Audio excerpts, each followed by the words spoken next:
find us here somewhere. We're going to do a half-half split presentation, and I'd just like to open in prayer before we get going. Thanks, everyone, for coming.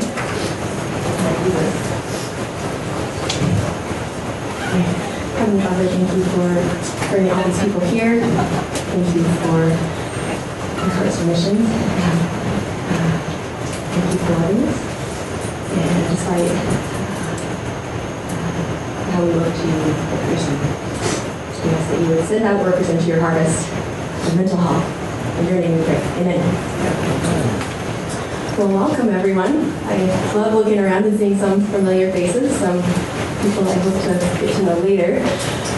My name is Mary, and my husband and I, Bryan, are psychiatrists and family med docs. And without further ado, we're going to go through slides, share some cases, and then hopefully end with plenty of time for questions at the end.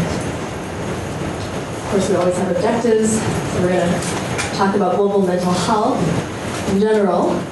We're going to share some cases, and then we're going to make a case for integrated care and collaborative care, some buzzwords that you may or may not be familiar with. If anyone is interested, we recommend you download the free WHO mhGAP app, Android or on Apple phones. I do have some hard copies over here if you're interested in browsing it. We just ask that you not take those without asking us. We're happy for you to take it if you would use it, but the free app is pretty great. We're going to talk about who we are. That's okay. All right. So, Bryan and I both docs. We met in residency down in Cincinnati, Ohio.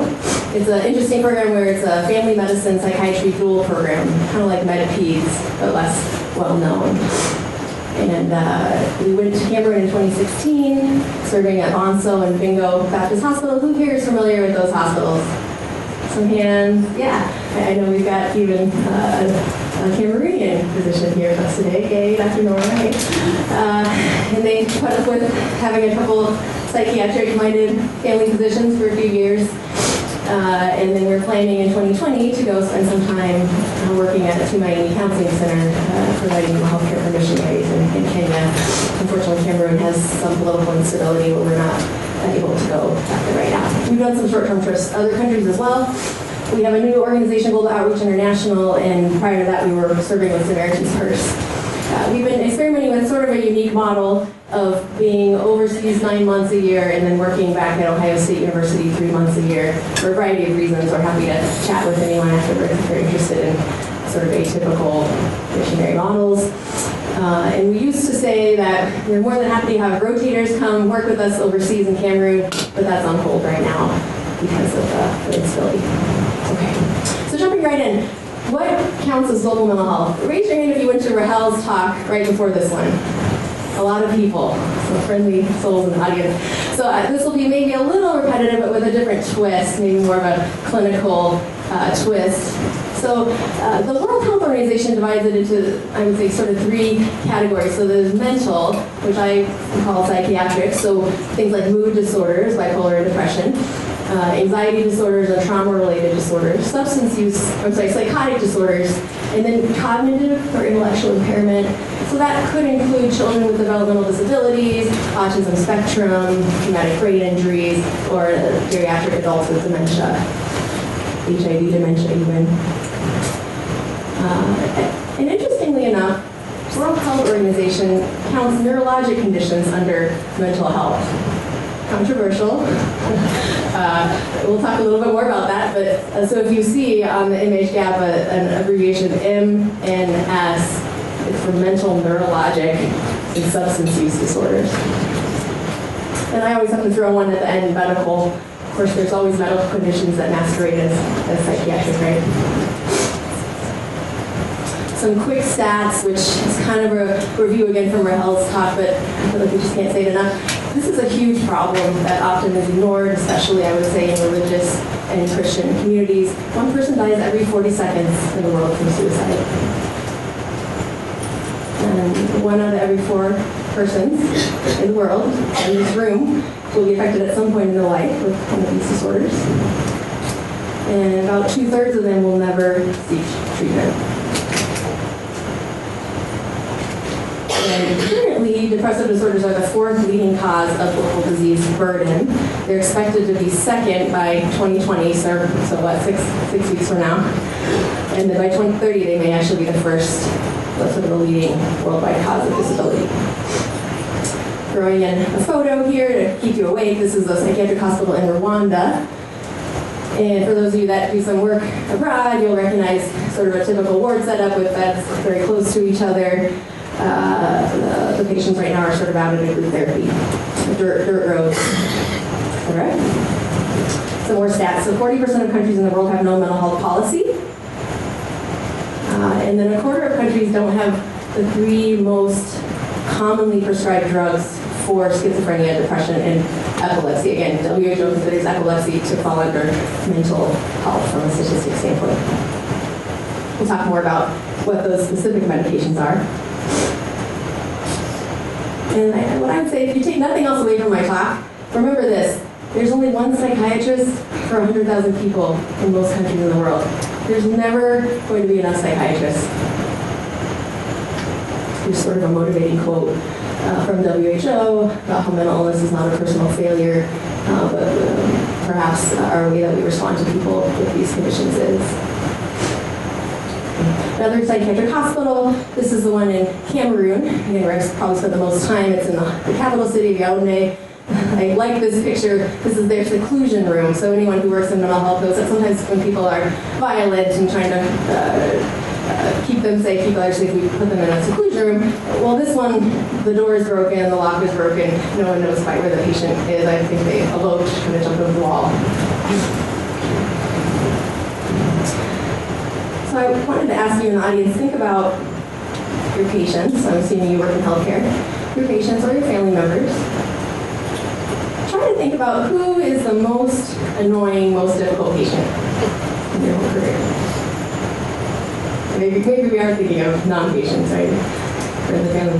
But think about that person and what it was like for you, how you saw others interacting with them, maybe how difficult it was to feel loving towards them, to act loving, to provide care. Right? So we all have someone in our minds. And I like to use phrases like modern day leprosy. So I think back when Jesus was around, lepers were like this. No one wanted to touch them. They had to go off somewhere on their own. Lots of stigma, and religious communities even jumped on board that stigma and added a lot of other baggage to it, such as it's your fault always, it's always because of your sin, it's always because you're praying, etc. So I really do, in general, think that mental illness often is seen as a modern-day leprosy, or in medical speak, I think of leprosy equivalents, right, from a stigma perspective. I remember in medical school seeing a lot of patients that irritated people, and most people didn't want to take care of them. And at the time, you're a med student, you're sort of narcissistic. You think, well, I'm going to take care of them all, right? Now, in reality, probably people looked irritated at them because they were burnt out, and they're busy, and they were sleep deprived, as most physicians are, right? So it's more complicated than that. And I think most of us kind of get a hero complex at some point in our training. That's a tangent. Just another, I guess, comment I like to put out there is I do think that mental ill patients in general are a type of unreached people group in a way, but also a potential strategic entry point for introducing people to Christ. And we talk about how Christ looses the chains and frees people. Well, literally, when you treat someone with schizophrenia that's been chained up for 10 years, like the chains are gone. It's not even like a Christian metaphor. It's like literally the chains can be taken off. And then this quote that I've heard a lot this year, and I love this idea of whatever we do for the least of these, we do for Jesus. So think of that really annoying, difficult person, and how does it change when you see them if you think of that being Jesus, how you treat him. All right, enough sort of theology here. Going back to practical things, so medications. I'm sorry the screen is so small. Familiar with the WHO Essential Medicine list? Anyone? Yeah, some nods maybe. Okay, well, it's a great list of things that WHO tries to, I think, encourage countries to have available. Again, these are really tiny. I don't want to belabor it. I would say in general, these are the ones that we have found to be available, like in Cameroon or in most of parts of sub-Saharan Africa. And then if we eliminate the ones that are too expensive, then you very quickly have very few options. So for psychosis, we have the chlorpromazine, thorazine, and then Haldol. Mostly are the pretty affordable ones. And we're talking, what would we say, $4 a month or less to treat this. So much cheaper to get someone out of chains than even building an expensive OR. I'm pro-surgery, I'm pro-ORs. But I do think from a cost-benefit perspective, this is also very realistic. For depression and anxiety, there's amitriptyline, and some places have fluoxetine, which is an SSRI. And that tends to be more expensive. Sometimes that can cost people's whole monthly salary. But amitriptyline is pretty affordable. Bipolar disorders, mostly is carbamazepine, which is Tegretol. And then I included anti-epileptic drugs. Again, the WHO considers epilepsy to be statistically similar to mental health conditions, or in the same category. So, and by no means are we experts in treating epilepsy. Although I have prescribed more phenobarb overseas than I ever thought I would. Can't give a global health talk without bringing up Sustainable Development Goals. And I'm not going to go over all of these, but number 3 is the one I think we spend most time on. This is the health and well-being. And we're really happy, other than the millennial development goals before, these didn't really mention mental health at all. These ones do mention it. It's a little bit sparse, but if you go to target 3.4, they mention reducing mortality from non-communicable diseases. Well, mental health is a non-communicable disease, right? Or mental illness. So that we count that. And then 3.5 mentions substance use. So we got to mention who's heard about this term? Neglected NCDs, forgotten NCDs. So NCD stands for non-communicable disease, mostly known as diabetes, cardiovascular disease, ischemic heart disease, etc. Well, there's been some articles in the last few years in the Lancet and other journals just talking about how there's other non-communicable diseases other than diabetes and heart disease. And mental illness falls under that. So it's too small to see from where you're sitting, but essentially this big piece of the pie are communicable diseases from global death causes. A quarter of the pie are non-communicable diseases. And then the 30% here is actually the neglected non-communicable diseases that we're talking about. A huge amount. Right? I remember, I think a year or two ago in Cameroon, we started doing more work with non-communicable diseases. Lots of trainings came in and everyone's focusing on those, which is wonderful. But the next step then is to talk about the neglected ones, right? Another slide, the global burden of disease. I hope people have seen these pictures before. It's a little bit overwhelming, but I like them. It sort of shows at a glance the prevalence of things. So blue stands for non-communicable illnesses. Red stands for communicable, maternal, neonatal, and nutritional, and green stands for injuries. So this is the U.S. Just going to highlight the mental health pieces here. So mood, anxiety, etc., substance use, and then in the green accident section is self-harm or suicide. So not insignificant. Let's go switch over here to sub-Saharan Africa. What's the difference? Well, there's a lot more communicable maternal problems. Nice visual aid. But mental health is still pretty visible, right? All right, some more numbers. The top here are mental, substance use, and self-harm. So this category is the percent of people, like the deaths we see from them. So the percent of deaths we see from these aren't that high, right? Maybe 2% of deaths.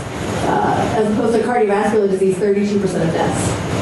However, if we go into the other columns, disability-adjusted life years, years lived with disability, then mental health conditions drastically increase and actually even take over cardiovascular disease if you're just looking at the numbers. So 12% of disability-adjusted life years and 27% of years lived with disability, as opposed to cardiovascular disease, 15 and 4%. Again, it's not a competition, but I do agree with what Rahel said, that I don't know that people quite know the numbers and how neglected these have been.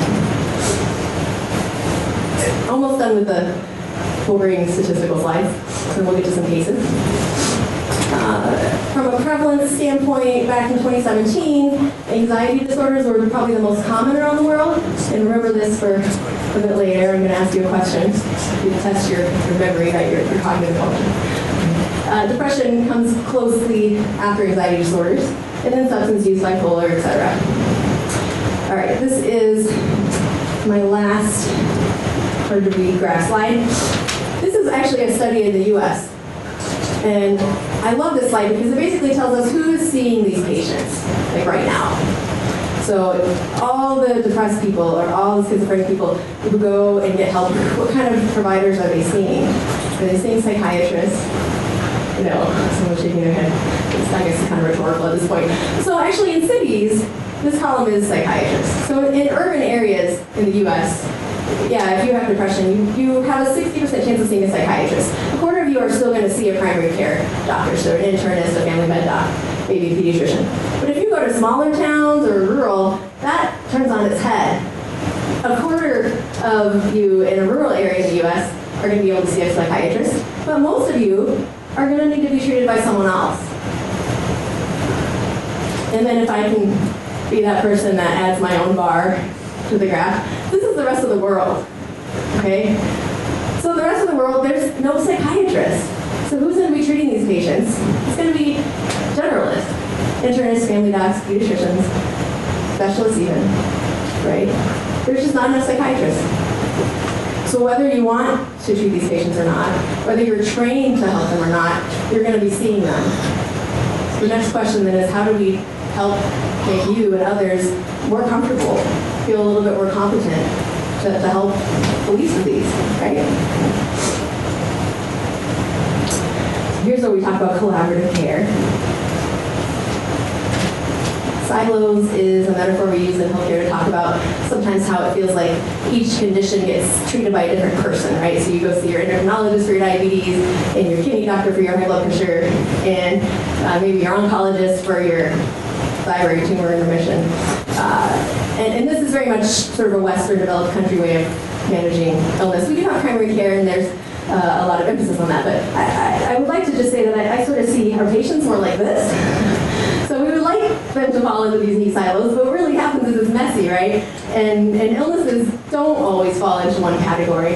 Sometimes something will look like an endocrine problem, and it ends up affecting their heart, or it'll look psychiatric, and end up having another cause, right? So I was trying to search for a little bit more of a useful, holistic metaphor. I am from Oregon, so we love tree huggers, right? So I found a picture of all these trees where, yeah, we're different. We have different emphases, but can we all grow up together and kind of integrate and coordinate instead of have these separate silos? Anyone seen this book? Raise your hand if you've heard of Where There Is No Doctor. A lot of people. Very common global health book. So this is a wonderful book. There's a Kindle version. This is like version 2. Vikram Patel wrote it. We give it as like prizes when we work overseas for people who learn to do some of this. And if you're into TED Talks, he has a pretty good TED Talk talking about basically collaborative care and how we need to help people, non-psychiatrist people, learn how to treat these patients. Just like a generalist is comfortable prescribing metformin and insulin, why can't generalists not be more comfortable treating schizophrenia? So here's where we get to talk about mhGAP. Again, there's a free download, apps that say browse it if you find your mind wandering from our soothing voices while we're talking. It's just a picture of it. So there's different versions. It comes in different languages. And it's exactly for this that it was written. So to treat these disorders in non-specialist health settings, they talk about scaling up services. So this idea that if we train people, we can kind of scale up services so it's easier for people to access these services. So what is mhGAP? Basically, it's algorithms. If you do have an app, feel free to just browse it or pick up one of the books over there just to look at. It's basically clinical decision-making algorithms. Now, I don't know about you, but in medical school, I was kind of taught that you can't distill medical treatment down to decision trees and algorithms, right? It's complex, it's an art of medicine that we're trained to use our brains for, and these decision trees are just oversimplifying. I still agree with that, but I've also seen psychiatrists internationally doing some really dangerous things. And so actually our nurses that we train to follow this probably are prescribing safer than some specialists. Controversial, right? Sometimes maybe we think that our training protects us from doing inappropriate care, and it doesn't always. So the World Health Organization designed this for physicians, nurses, also health workers, health planners. And you know, you can't teach all mental health in one manual, right? So they had to kind of pick and choose which conditions to include. They tried to pick ones that were a large burden, that were expensive for economies, and also were associated with human rights violations.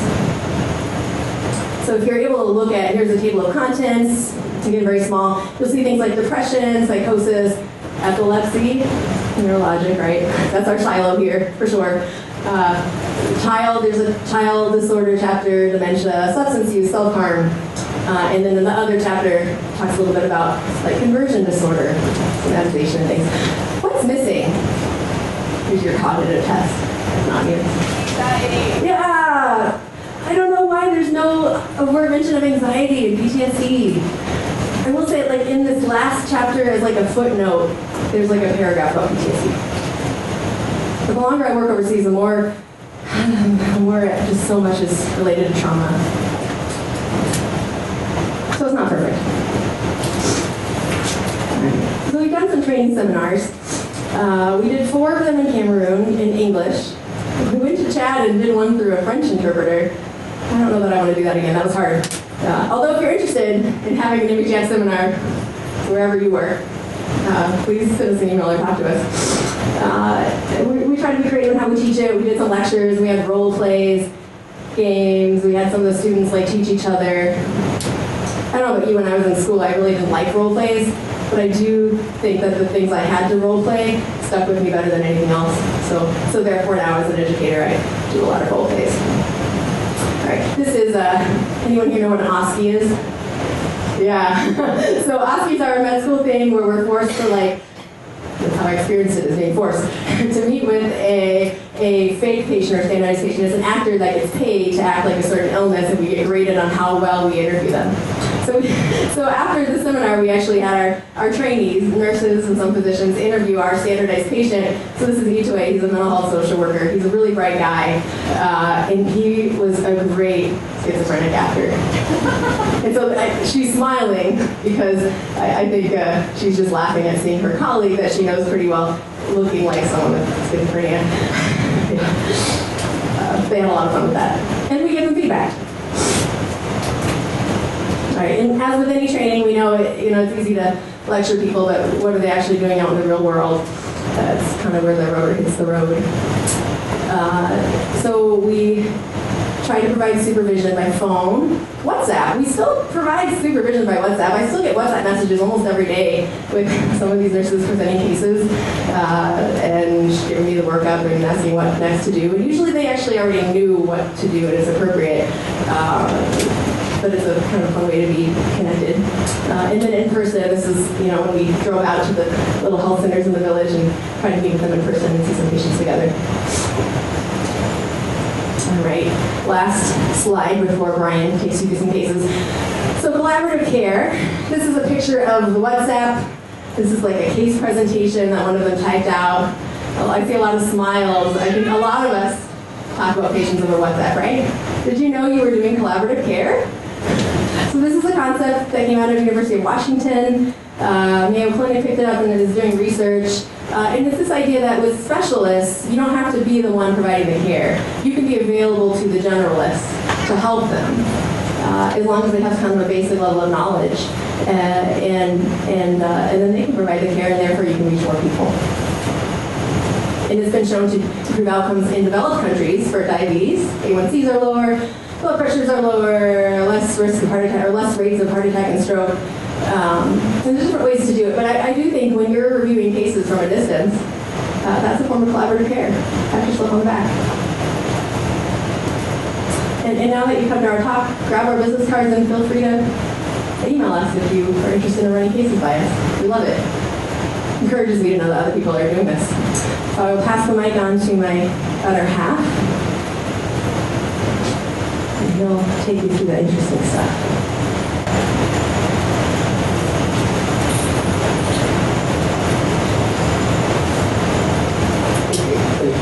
If I'm speaking too softly, just yell or throw something at me, I'll try to just speak more loudly.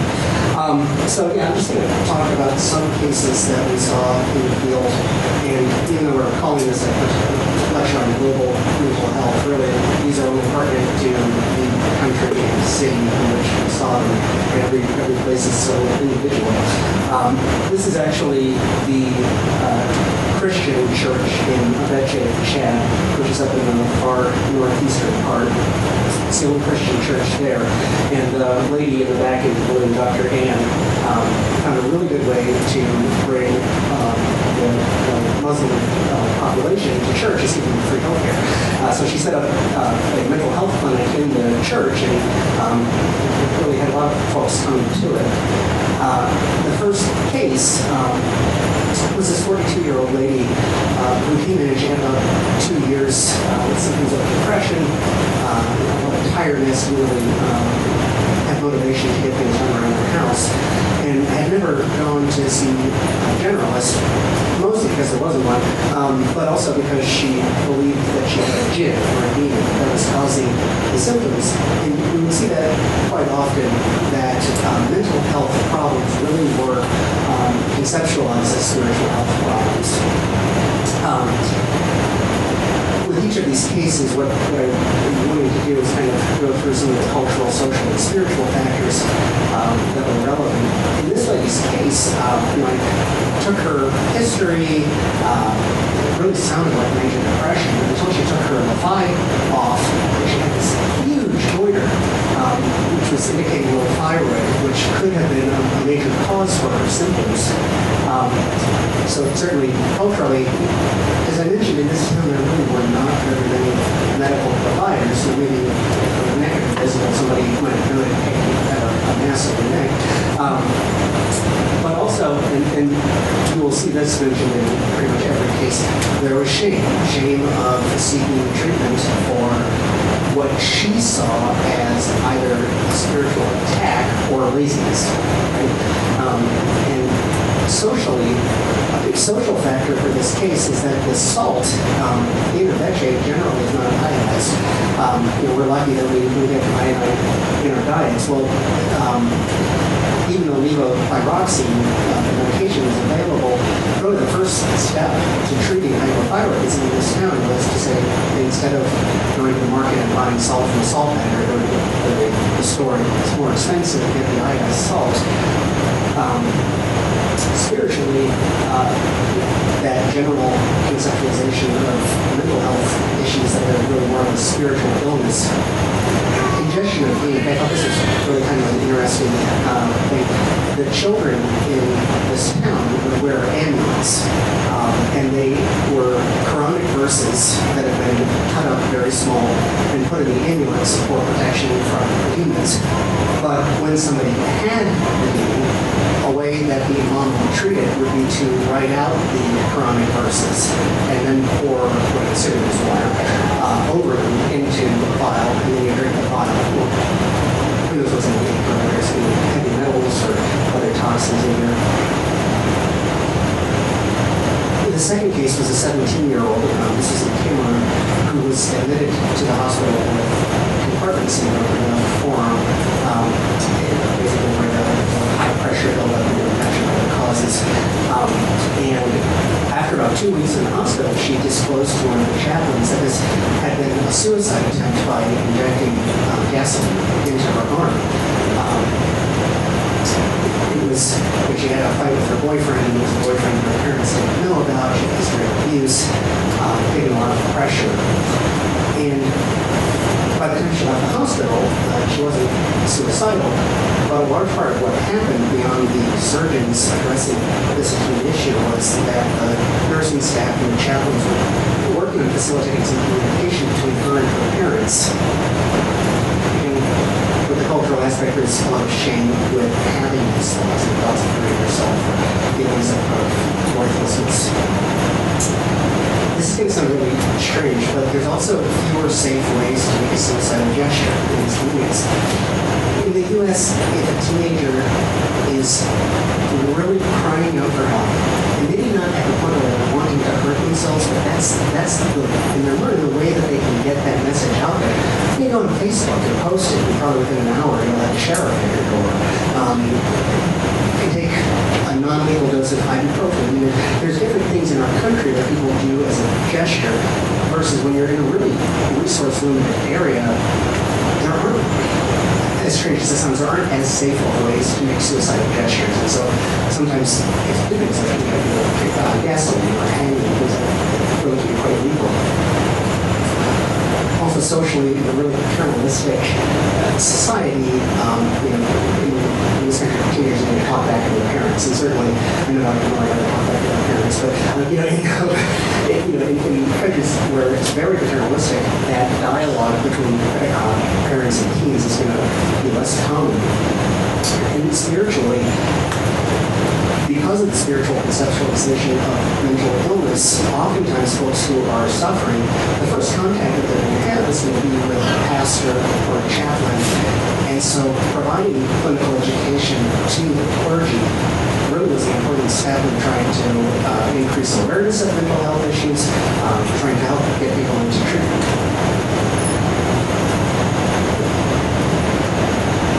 And I apologize, I'm going kind of quickly through these. This guy, unfortunately, an all too common case, a 33-year-old guy with HIV who presented to the hospital with delirium. For anybody who's not familiar with that, delirium is basically when your body is so ill from something that your brain begins to shut down. So severe infection, cancer sometimes, sort of medically induced psychosis or disorganized behaviors, etc. So he showed up to the hospital and he had 3 days of active and he was immediately triaged to the mental health nurses. And they saw him and recognized that this didn't seem like a normal psychosis in the schizophrenic sense or bipolar sense. And after a couple of days, this guy got a lumbar puncture that showed cryptococcal meningitis, and he did unfortunately die from it. And it was indicative of kind of the necessity to recognize when something that is odd. Is this a mental health problem? Is this a medical problem? Is this a spiritual problem? And trying to improve the triage system that comes with that. So culturally, within the hospital system where awareness of mental health problems is a bit greater, if something weird comes in, it's psychiatric. It's like thinking, what could this be? It's all this weird psychiatric. And then outside of the hospital, where there's not as much awareness of mental health, if it's weird or it's spiritual or you just don't talk about it. Okay? We're not going to talk about that, so don't get help until you absolutely have to. Right? And so things can get really out of hand, really severe before somebody comes in to get help. And spiritually, this was a question that I got from the chaplains quite often when I got there was, well, is this a demon? Is this dopamine? Is this a demon made of dopamine? Of course, I don't know. But it raises an interesting question. This is, can everybody see this, like in the back, can you read it? Okay, I'll stop. I don't want to read the slides. So this is sort of differentiation between some symptoms of psychotic illness versus sort of the Catholic Church's standardized symptoms of demonic possession. I think demons are probably a little more savvy and are, can't do that, that's not on the list. But with possession, it's often having sort of extra human characteristics, of superhuman strength, speaking languages that the victim can't know. Ancient Latin or ancient Greek, having knowledge that there's no way the person could know that, or having these blasphemous outrages with a lot of religiously focused profanity and things like that, versus a psychotic illness we see presenting with symptoms of disorganized thoughts, disorganized speech, delusions, something religious or paranoid, or feeling like your body is dying. Or having hallucinations, auditory or visual hallucinations. And also some other medical illnesses that might look demonic to somebody who's having a seizure, or somebody who's just had a seizure. And then there's even more esoteric things like this autoimmune condition that can basically attack the brain and makes you have psychiatric symptoms. There's a book called Brain on Fire, written by a person, and I can't remember her name, I'm sorry. It's about a woman who was suffering from that disorder. And we see scripture, and we see in the Bible different places where people who were demon possessed, you're going to trust that the Bible said they were demon possessed, but who looked like what we might think of as somebody appearing to be healing mentally ill.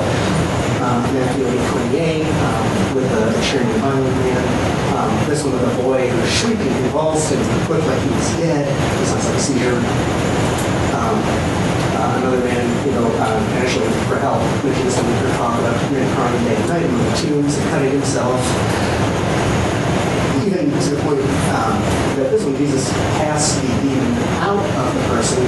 It summarizes with him being described as dressed in his right mind, which is, well, yeah, that's kind of like somebody suffering from mental illness. I tried bringing a herd of pigs on the inpatient unit once to try to get, don't do that. So, how do you, if you're in a rural setting and you have somebody and you don't know that they're mentally ill, right? You just know that they're acting really strangely, and to the best guessing at it, it's a demon, it's something inhabiting their body. What do you do? Unfortunately, most of the time you end up having to tie the person up. These are, I put before and after, so these aren't totally depressing, but mostly I want you to look at this guy. This is the same guy before treatment, after treatment. His ankles are tied with a rope here, his hands are tied similarly, having to move around in a wheelchair. This lady who suffered from dementia with psychosis, her family, the best that they could do to keep her from wandering off and dying of dehydration or being hit by a car was to tie her up in the yard. This guy here has bipolar disorder and he's manic, so he's living in a supercharged state where his judgment's impaired and he can't stop moving. And his poor mom, she can't get him to not be manic, but what she can do is kind of steer with the reins. She at least direct him where he's going. That's what she's doing by tugging him. And this guy in a bed Chet, has schizophrenia, and you know here, these bars on his ankles and wrists, they don't have hinges. Those are solid pieces of metal. His family took him to the blacksmith, they bent the bars on, and they don't come off until he goes back to the blacksmith. And while we see this as being so inhumane, it's what people, it's the best they could do. It's not that they don't love these people, they love them enough to tie them up. I know that sounds strange. So, you probably guess what the first thing you help for is shame. Right, there's shame. If you think that your loved one is possessed by a demon, that means either they or you did something wrong, right? And so maybe keeping them in the house so that the neighbors don't see them. But even if the neighbors did see them, this is kind of an acceptable means of control culturally. Socially, the neighbors aren't going to report you to the Adult Protective Services group that doesn't exist. They're going to say, yeah, you're trying to at least keep the person in your family safe. Spiritually, is basically what we have been talking about, is the question of whether the person is suffering from illness or possession or both.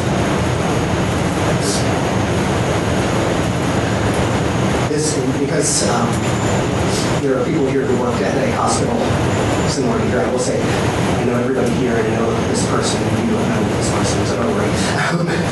But this was a sad case of a hospital worker who had 2 months of worsening paranoia and started accusing her co-workers of conspiring against her. And eventually she expressed homicidal ideation towards a pregnant co-worker and was becoming violent and had to be hospitalized against her will. One of the sort of culturally interesting barriers to try and help this lady was that one of the chaplains in the hospital, it's a very different structure where the chaplain was actually able to an extent over a medical decision. We got kind of ugly as how to approach it. She was eventually, was finally admitted, but she was not improving with treatment with an antipsychotic, risperidone. She was HIV positive, had a normal CD4 count, meaning her immune system was still functioning well, but she did have a positive test for syphilis, although her spinal test was negative. And so there is a false negative rate for neurosyphilis, which can present psychiatrically. And in this case, kind of what we had to do was, nothing else was working. Maybe it's syphilis, so we treated for neurosyphilis. She did show some improvement, which is good. Not great, but some improvement with the treatment. Pardon me. Getting over a cold. And so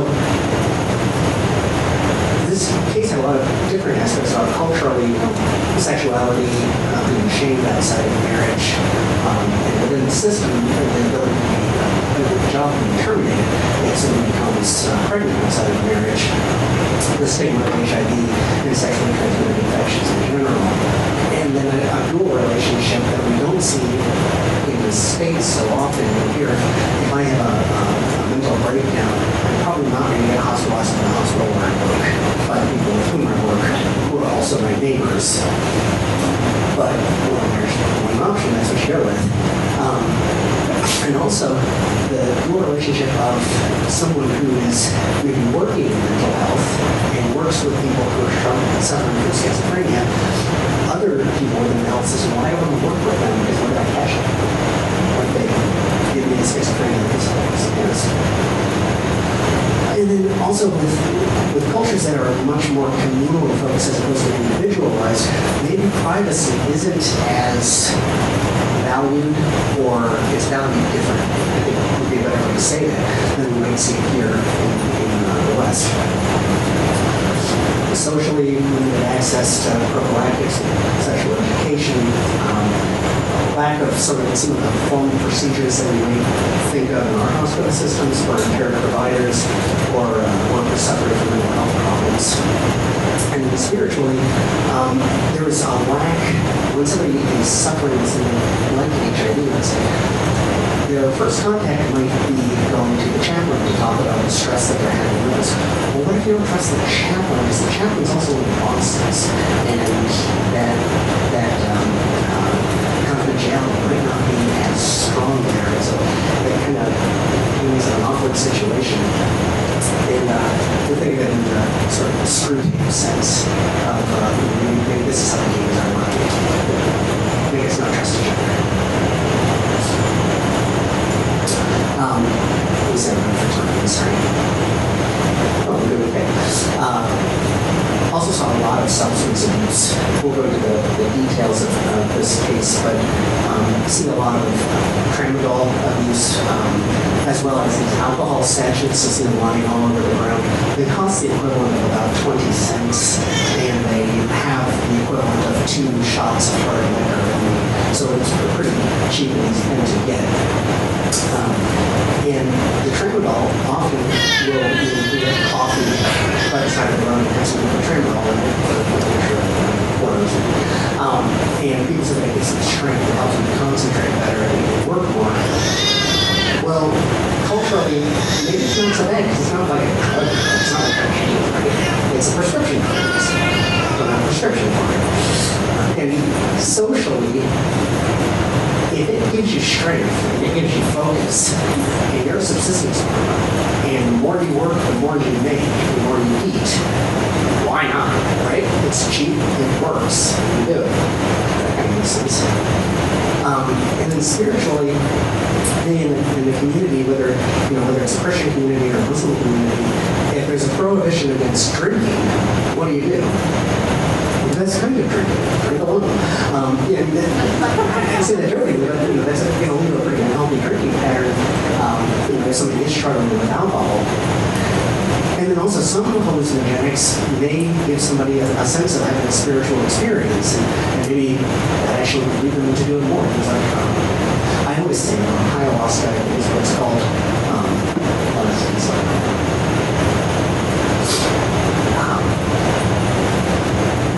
This case is probably the most interesting to me.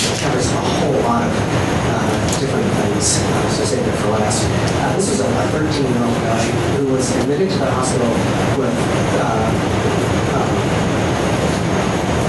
psychogenic non-epileptic seizures, sorry, what that stands for. Basically, somebody who's having physical evidence of seizure activity, but if you did an EEG on the brain, you would see evidence of a neurologic seizure. It doesn't always necessarily mean the person's faking the seizure. It's just like not having a seizure and then funny. But when he was admitted, it was found that he had a vagus failure and symptoms of delayed sexual development. Parkinson's sexual development. This kid was in a really tough position. He had started to develop breasts, so his friends were making fun of him. He loved to play soccer, but it was painful. He was starting to have menstrual cycles, and his genitalia was such that he had a very small penis, and then the scrotum was divided into the labia with a very small vaginal opening. And when an ultrasound was done, there was the remnant of a vaginal canal, as well as a small uterus and some ovaries or ovotestes. We really didn't know. But then it brings up the issue that this is, and I want to be really clear here, this is not the same thing as a transgender debate, right? This is an intersex issue where you're born with both organs of work. But he's grown up being a boy, and we had just a whole lot of different thoughts about how to approach this. And it was interesting that we had local physicians and visiting physicians on very different ends of the spectrum. One African surgeon who said, percentage-wise, it's more female than male, so he just needs to be more.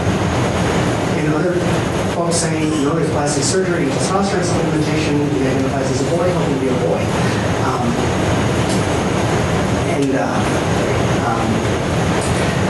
In a small town, it's not like you can kind of disappear, right? I mean, if he's somebody who doesn't be born to a woman, well, you just have to move, pretty much. And that's not as easy as it is said. And even CMDA has, a position on issues like this. This is an intersex, commenting on hair that should be given. Culturally, so let's see, I'll get into autonomy, right? This kid's growing up as a boy in a male-dominated society with a desire for sons. So was this noted at birth, and his parents wanted a son, so let's direct this kid towards being a son.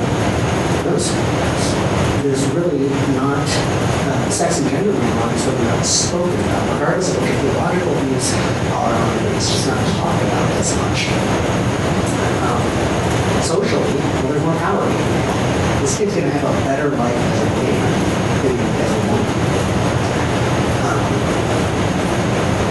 And as I said, if something changes, it's, you can't just do that in technical exception. You're probably going to have to neutral now, possibly in all different province. And the limited healthcare infrastructure was later diagnosis, limited treatment options. And the spirituals standpoint, we have a few more hours. Like, this is a huge issue, right? We're not going to get to the bottom of that. But it's a really interesting case. As treatment was delayed, he started developing some conversion symptoms and some psychosis.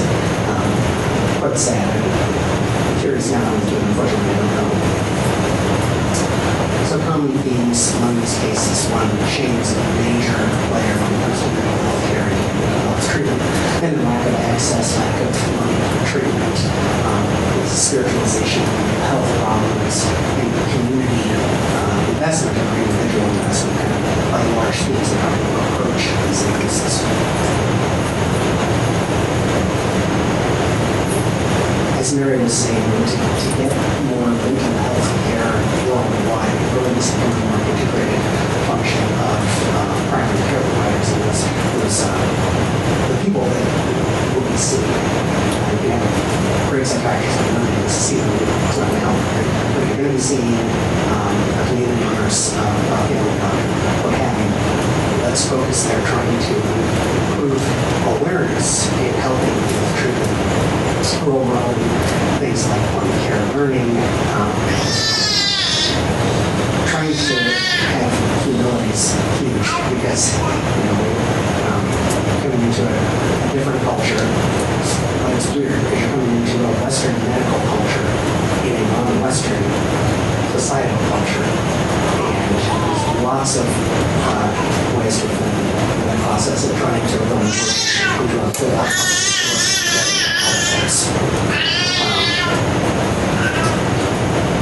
stigma, trying to help decrease stigma, increase awareness of mental health problems. I tell my patients, this is true, that I have OCD. I take medications for excessive compulsive disorder.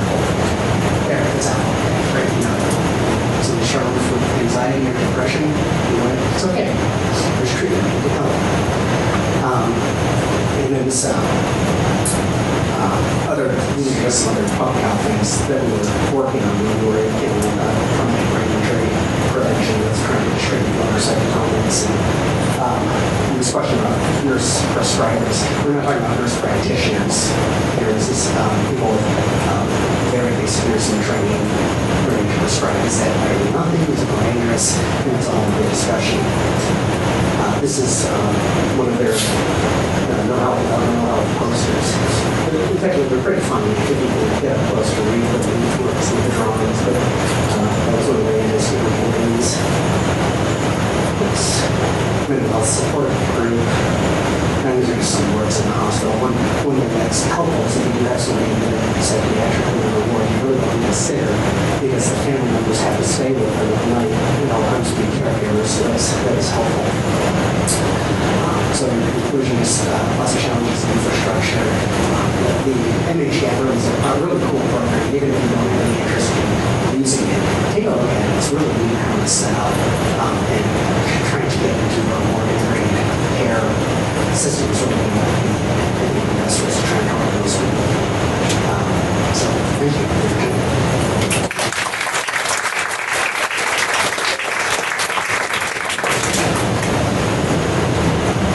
We're happy to take questions. I know we've crammed a lot in there. And we do want to just thank Dr. Nora and the Palmers over here. They're sort of a lot of our mentors while we're in Cameroon. A lot of the, where do two psychiatrists go when they don't know how to figure things out? Well, the experienced missionaries. Right? Question?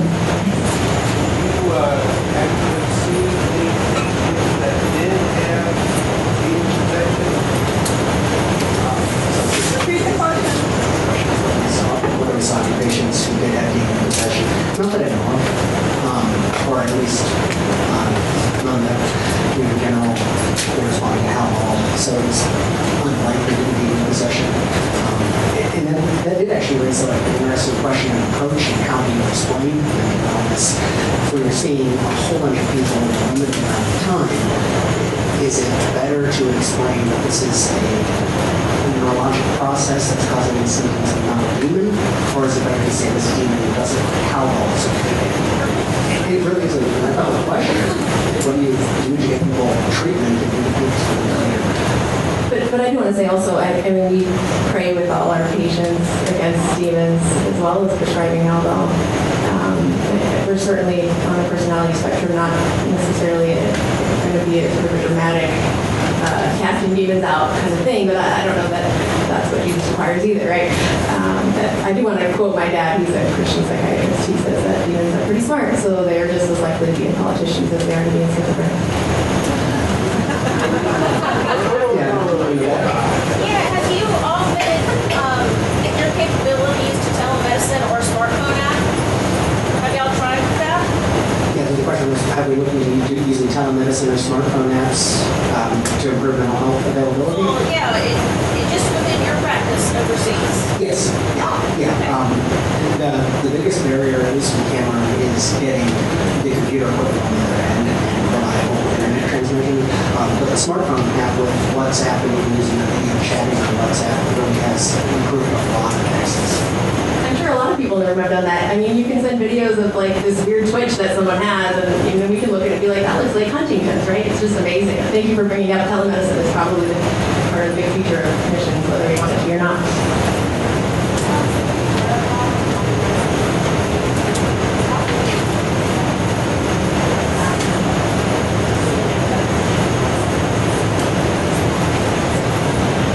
question is when we were brought, how did we explain this to our patients, right? So patient education is a huge part of providing any kind of medical care, but especially, I think, psychiatric care. We were really fortunate in Cameroon. We had these Cameroonian mental health nurses.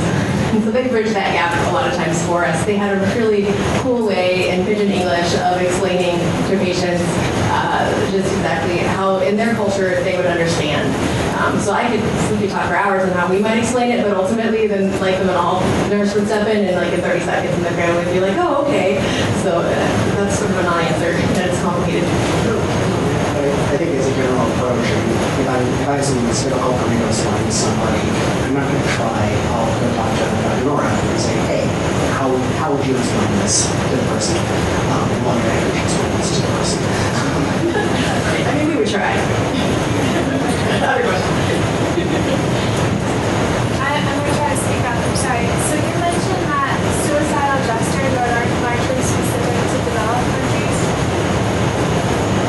So her question is, are suicidal gestures largely specific to developed countries? No, we can't say that. So I would say the statistics in developing countries are just not there about these things. We did not see nearly as many suicidal gestures there as we saw here. What is a suicidal gesture? So like a cry for help or self-injury that's not lethal, things like that. Whether the statistics bear that out, I can't really say. But we did see a lot of folks that would fit a demographic where here they might show up with a suicidal gesture, and there it was near lethal, and they probably almost died.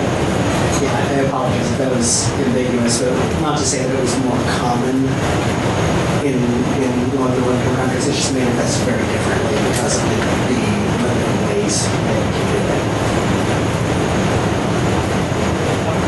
Yeah. Therapists or those that call this great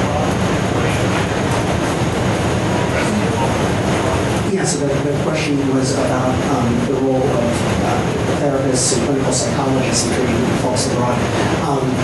It's so individual, it's hard to say what the rules are. I will say with the 13-year-old guy, I sat down with Itoe, our psychiatric social worker, and the patient, and did about an hour of therapy, at the end of which Itoe said, "Yeah, none of what you just said made sense to him." I was like, "Oh, we should have said that earlier."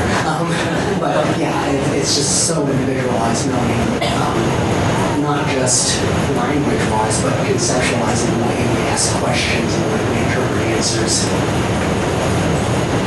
I think your question was, what are the roles? I think the roles are huge, and there are a couple of Cameroonian psychologists, one of whom, former chaplain, I guess was a chaplain, always a chaplain, I don't know, but then went to Canada and was trained as a psychologist, and he's an excellent therapist.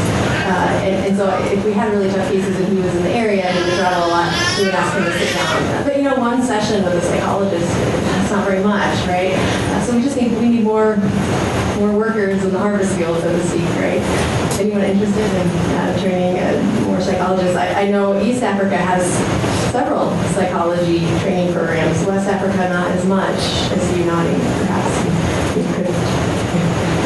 Don't forget there are clinical social workers also. Thank you. Yes, clinical social workers, such as Itoe worked with as a social worker. He is such an intuitive therapist, and you're right. A lot of even in the U.S., most of the therapy that happens, for instance, at Ohio State, where we work here, is the social workers. Thank you for saying that. Other questions? Yeah, one last question, and then we'll wrap up. But we'll be up here. How do you treat conversion disorders? How do you treat the conversion disorders that you see? Great question is, how do you treat conversion disorders? Yeah, so that's a wonderful question. It would take probably too long to explain in this setting, but there are definitely ways to treat it, and we found them to be effective in this culture as well as other cultures. And mhGAP actually has a whole section with some bullet point suggestions of what to do. And so if you have a specific case, we're happy to chat with you about it afterwards.